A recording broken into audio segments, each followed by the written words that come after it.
They found my sister. She was a mess, covered in blood, skin rotting off her bones in patches. Turns out this city had birthed a new serial killer, and my sister Mia was the only one who actually managed to crawl away from him alive. The cops were all over me. The killer is definitely coming back to finish the job, they warned. You need to stay glued to her side 24/7. I looked at the detective and asked, how many bodies has this psycho dropped? 9. I let out a cold laugh. 9? And you call that a serial killer? Compared to my track record, that number is a rookie stat. It wouldn't even cover the interest on my ledger. I rushed to the ICU. Mia was still fighting for her life. A few plainclothes detectives were huddled outside, looking grim. When they heard the next of kin was here, the lead investigator walked over to debrief me. But the moment he looked at my face, he froze. Jax, the hell are you doing here? I didn't expect to run into Miller. We were classmates back in the day, before life took us down very different roads. While I was making a name for myself in the gray zones of the underground, Miller, fresh out of the academy, had his eyes on me. He'd been trying to pin a felony on me for years. If that doesn't make us mortal enemies, I don't know what does. I glanced toward the ICU doors. I'm visiting my sister, obviously. Miller's eyes widened. The girl in there, she's your sister? He took a few seconds to process the absurdity of it, but duty called. He sighed and gave me the rundown. The guy who did this to Mia is a high IQ sociopath with antisocial personality disorder. We're throwing everything we have at the manhunt. Since your sister is the only survivor,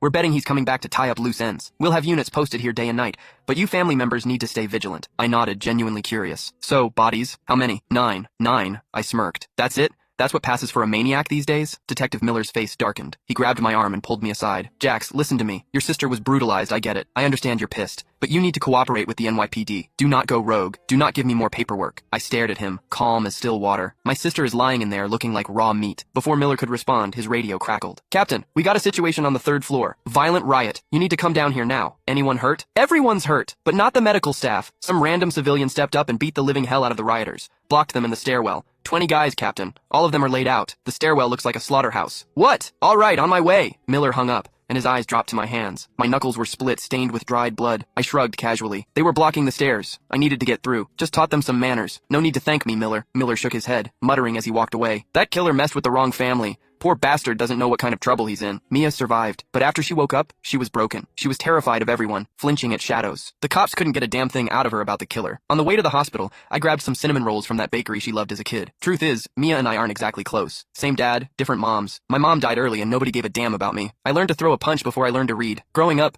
Mia mostly saw me covered in blood after back alley brawls. She's always been terrified of me. Later, my old man and her mom died in a car wreck. Just like that, I became the only family she had left in this godforsaken world. Mia is weird. She's scared of me, but she always wants to see me. Before this happened, she'd call me, timid voice shaking, asking when I'd be done with work so I could come home for dinner. She'd say she learned new recipes. She didn't know I just didn't want to see her. Until now. Ding. The hospital elevator doors slid open, snapping me back to reality. A guy in a black hoodie and a low baseball cap brushed past me, heading out as I walked in. In that split second, the hairs on my neck stood up.